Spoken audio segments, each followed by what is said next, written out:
नमस्कार, मैं समरभूमि से रोहित शर्मा। यहाँ पर एक कार्यक्रम आयोजित है और ये कार्यक्रम में मुचकुंद दुबे बहुत बड़े प्रोफेसर रहे हैं और उनका राजनीतिक में और समाज के लिए बहुत बड़ा योगदान रहा है और उनका देहांत विगत दिनों हुआ है। इसी उपलक्ष्य में यहाँ पर स्मृति सभा आयोजित कर रहे हैं और क्या स्थिति उनका है और कौन थे वो, कैसे थे, उनके बारे में डिटेल से जानकारी प्राप्त करेंगे। विजय कुमार सिंह से हम। समरभूमि बहुत बहुत स्वागत है आपका, थोड़ा परिचय देंगे अपना आप। धन्यवाद। मैं बिहार माध्यमिक शिक्षक संघ से एक पत्रिका निकलती है पराजप्रभा, जिसका 5000 सर्कुलेशन है, बिहार के तमाम हाई स्कूलों में जाती है। उसका मैं प्रधान संपादक हूँ। पटना विश्वविद्यालय सीनेट का सदस्य हूँ और यही मेरा परिचय है। जी, बहुत बहुत शुक्रिया सर आपका। ये आज आप लोग जमा हुए हुए हैं एक सभा के लिए, ये क्या है सभा? ये सभा है प्रोफेसर मुचकुंद दुबे, जो भारतीय विदेश सेवा में थे और भारत के वो विदेश सचिव भी रह चुके हैं। और सबसे बड़ा ये स्मृति सभा यहाँ करने का उद्देश्य ये है कि बिहार में सन 2006 में बिहार समान स्कूल प्रणाली आयोग की स्थापना हुई थी और उसके वो अध्यक्ष थे और उसके मेंबर थे प्रोफेसर अनिल सदगोपाल और प्रोफेसर स्वर्गीय मदन मोहन झा मेंबर सेक्रेटरी थे।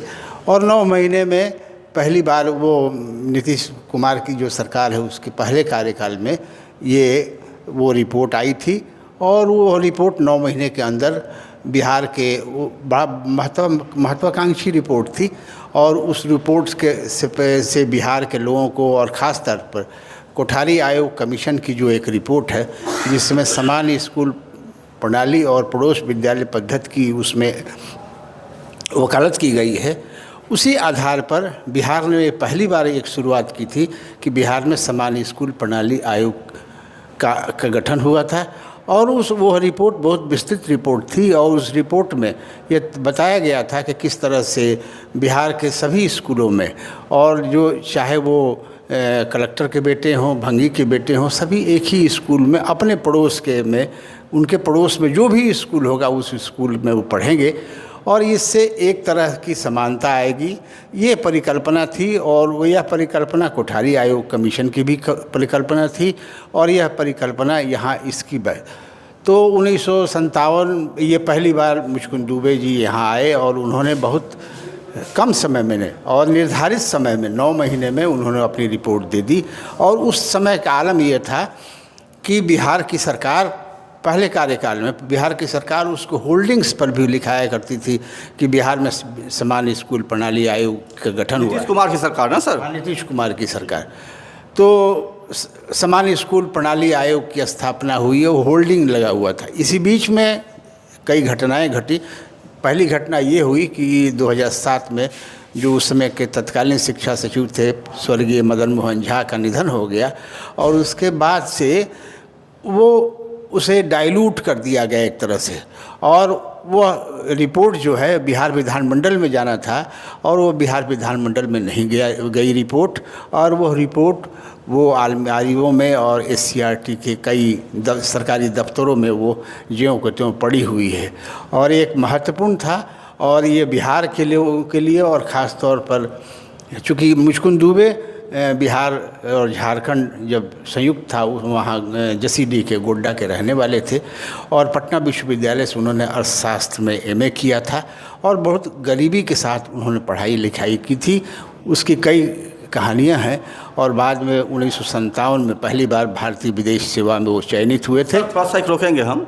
ये नीतीश कुमार बोल रहे हैं कि शिक्षा पर उन्होंने बहुत काम किया है, तो मुचकुंद दुबे जी का जो रिपोर्ट था, क्या उसका कोई असर नीतीश कुमार की रणनीति पर पड़ा शिक्षा के मामले में? नहीं पड़ा। यही तो हम लोग चाहते थे कि सरकार के बाद में उसके बाद से जो सरकार के जो शिक्षा सचिव आए उन सचिवों ने कहा कि हम उस रिपोर्ट की आंशिक चीज़ों को हम लागू कर रहे हैं। जैसे उसमें स्कूल मैनेजमेंट कमेटी थी, वो उसकी स्थापना, फिर उसके बाद से रोड मैप बना हुआ था, स्कूलों का रोड मैप बना हुआ था, कितनी दूरी पर कितने स्कूल होंगे, कितनी प्राइमरी स्कूल कितनी दूरी पर होंगे, हाई स्कूल कितनी दूरी पर होंगे, उसमें सब मैपिंग था। यहाँ तक कि उसमें वित्त का जो मामला था, वित्त का मामला आता तो बजाबता उसमें तमाम कैलकुलेशन दिए हुए थे कि बिहार सरकार को इतना पैसा खर्च होगा, लेकिन उस समय की सरकार की इच्छा शक्ति के अभाव में वो रिपोर्ट लागू नहीं हो सकी, और वह रिपोर्ट बहुत महत्वपूर्ण रिपोर्ट थी और पूरे हिंदुस्तान में उस रिपोर्ट की चर्चा थी। और बिहार उस समय जाना जाता था कि शिक्षा के क्षेत्र में बिहार में भी खास तौर पर नीतीश कुमार के पहले कार्यकाल में ऐसा लगता था कि शिक्षा पर ही सारा कुछ काम हो रहा है और बिहार का एक अलग इमेज बना हुआ था, तो वो नहीं हो सका। और आखिरी समय तक मुचकुंद दुबे जी 26 जून 2024 में मरे हैं, 90 बरस की उम्र में बने हैं। वो CSD के भी वो चेयरमैन थे। फिर जो भारतीय विदेश सेवा की जो संस्थान है जहाँ IFS की ट्रेनिंग होती है उसके वो मेंबर थे, और कई महत्वपूर्ण चीज़ों पर वो काम करते रहे। और उनकी एक किताब आई हिंदी में, आपको बंगला के कबीर की तरह के एक कवि हैं लालन शाह फकीर, उनकी बांग्ला कविताओं का उन्होंने अनुवाद किया, और वह किताब बहुत चर्चित किताब है। और जिस तरीके से कबीर और जिस तरह से और कवि जो फक्कड़ कवि हैं, उन कवियों की श्रेणी में लालन शाह फकीर की गणना होती है। सर, मेरा एक सवाल रहेगा कि आज जिस तरह से हर गली नुक्कड़ पर प्राइवेट स्कूल खुल गए हैं, तो क्या प्राइवेट स्कूल पर उनका कोई थीसिस था? वो लोग चाहते थे कि सार्वजनिक शिक्षा प्रणाली के वो प्रशंसक थे। ऐसी शिक्षा प्रणाली होनी चाहिए, वो सार्वजनिक शिक्षा प्रणाली होनी चाहिए, उसमें सरकार को खर्च करना चाहिए। उन्होंने प्राइवेट को लेकर ऐसी कोई चिंता नहीं व्यक्त की थी और उन्होंने कहा भी नहीं था। लेकिन बाद के दिनों में जिस तरह से निजी विद्यालयों का दौर चला और उसमें पैसे का खेल हुआ, उसमें जिस तरह से अमीरों के लिए अलग स्कूल, गरीबों के लिए अलग स्कूल की जो चीज़ें चली, उससे बिहार की शिक्षा को बहुत बड़ा आघात पहुँचा। सर, मेरा एक सवाल रहेगा, एक अभी के पाठक आए थे जो कि शिक्षा विभाग में बहुत सुधार करने की कोशिश किए थे, लेकिन तमाम अधिकारी सरकारी स्कूलों या सरकारी मेडिकल कॉलेज हों या सरकारी कॉलेजेज हों, जो भी हो, उस पर रिपोर्ट करते हैं।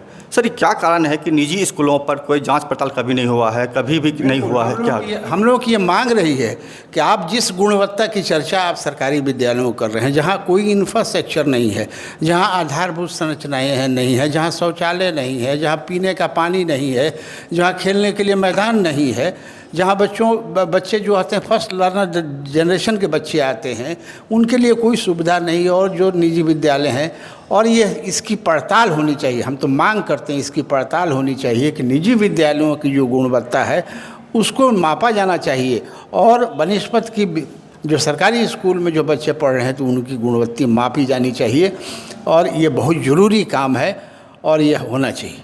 सर, मेरा एक सवाल और रहेगा, नरेंद्र मोदी की सरकार गुजरात मॉडल लेकर के भारत में आई, सब भारत प्रधानमंत्री बने, लेकिन एक खबर है कि विगत 10 सालों में तकरीबन 2.5 लाख स्कूल, प्राइमरी स्कूल बंद हो गए हैं, बंद कर दिया गया है।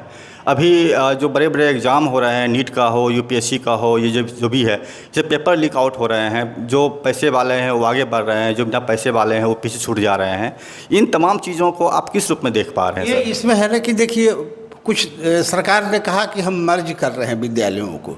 मर्जर नहीं है। बिहार के कई स्कूल जो है जहाँ जिसको भवन नहीं था और कुछ सुविधाएं नहीं थी, उसको भवन ना दे के उनका मर्जर किया गया। मर्जर नहीं है, वो क्लोजर है, एक तरह से क्लोजर है, और विद्यालयों को बंद करने की कवायद जारी है।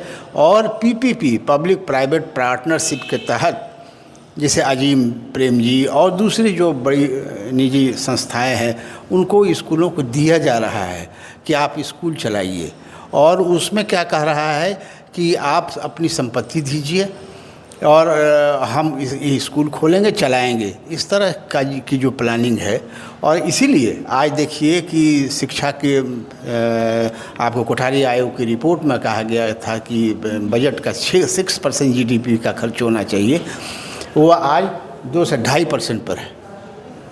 और ये सरकार हम ही यही अचीव नहीं कर सके, जबकि स्थिति है कि आज GDP का 10% खर्चा होना चाहिए, लेकिन 6% तक के लक्ष्य तक ही भारत की कोई सरकार नहीं पहुंच सकी। ये बहुत दुर्भाग्यपूर्ण स्थिति है, और सरकार नहीं चाहती है कि हम जवाबदेही लें। आप कई देश हैं ये विकसित राष्ट्र जहाँ है, जैसे अमेरिका को भी ले लीजिए, एक फिनलैंड कंट्री है जहाँ पर वहाँ की सरकार तमाम पैसे खर्च करती है, अपना पैसे खर्च करती है स्कूलों पर, और वहाँ की देखिए शिक्षा की व्यवस्था कितनी है।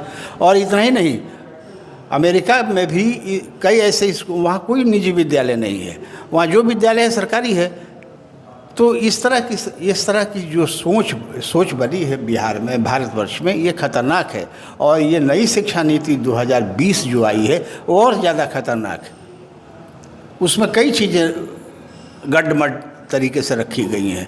इसलिए आम आदमी का जो हाशिए के जो लोग हैं, जो समाज के आखिरी पंक्ति में खड़े हैं, वहाँ तक शिक्षा की रोशनी पहुँच नहीं पा रही है। आखिरी पंक्ति के लोगों का 80 करोड़ लोग जो 5 किलो अनाज पे जीते हैं, उनको तुलना कर सकते हैं सर आप? अनाज का मामला नहीं है, हम तो वो अलग विषय है, उस अलग विषय पर हम नहीं कहना चाहते हैं। सर एक सवाल रहेगा सर, ये जो अगर आपके सामने अभी नरेंद्र मोदी जी रहें या भारत के, तो आप वो क्या कहना चाहेंगे मुस्कुन दुबे के बातों को लेते हुए, आप अपनी बातों को रखते हुए? नरेंद्र मोदी, ये बहुत हाइपोथेटिकल सवाल है आपका। सवाल है, बट अगर मान लीजिए ऐसा हो, क्योंकि न्यूज़ वो सुनते हैं मेरा वो, तो क्या आप उनको कहना चाहेंगे? हमको कहना चाहिए कि इस देश के जो हाशिए के बच्चे हैं, उनकी शिक्षा, उनको मुफ्त शिक्षा मिलनी चाहिए, अनिवार्य शिक्षा मिलनी चाहिए, गुणवत्तापूर्ण शिक्षा मिलना चाहिए। और सरकारी खजाने से जितना चाहे खर्चा हो वो खर्च किया जाना चाहिए। ये सरकार को लक्ष्य बनाना चाहिए। सर आप कितना % चाहते हैं कि शिक्षा पर खर्च करे भारत सरकार बजट का? हम तो चाहते हैं GDP का 6% कम से कम। और आज की स्थिति है 10% खर्च करने की, सकल घरेलू उत्पाद का, जिसको GDP कहते हैं। तो उसका वो अभी सरकार कहती है कि 2 से 3, अभी की जो आंकड़ा है ठीक याद नहीं हमें, 2 से 2.5% है। उससे भी कम है सर? उससे भी कम है। और 6% तो कभी पहुंचा ही नहीं। ये दुर्भाग्य है इस देश का। सर आज आप कार्यक्रम कर रहे हैं, बहुत कीमती वक्त निकाल कर यहाँ आए हैं सर। हम चाहेंगे मुस्कुन दुबे के कार्यक्रम को आप किस तरह मनाने जा रहे हैं आज? हम ये संकल्प लेने जा रहे हैं कि इस देश में समान स्कूल प्रणाली होनी चाहिए, हाशिए के बच्चे तक शिक्षा पहुँचनी चाहिए, घर घर में शिक्षा की रोशनी जानी चाहिए। वो इसके बड़े पैरोकार थे, पूरी ज़िंदगी वो इसके लिए संघर्ष करते रहे। और प्रशासनिक सेवा में रहते हुए, विदेश सेवा में भी रहते हुए भी वो सामान्य से सामान्य जन के लिए वो काम करते रहे। बहुत बहुत शुक्रिया सर आपका। ये थे विजय कुमार जी, और इनका भी शिक्षा में बहुत बड़ा योगदान है, लगातार समाज में काम कर रहे हैं शिक्षा को लेकर।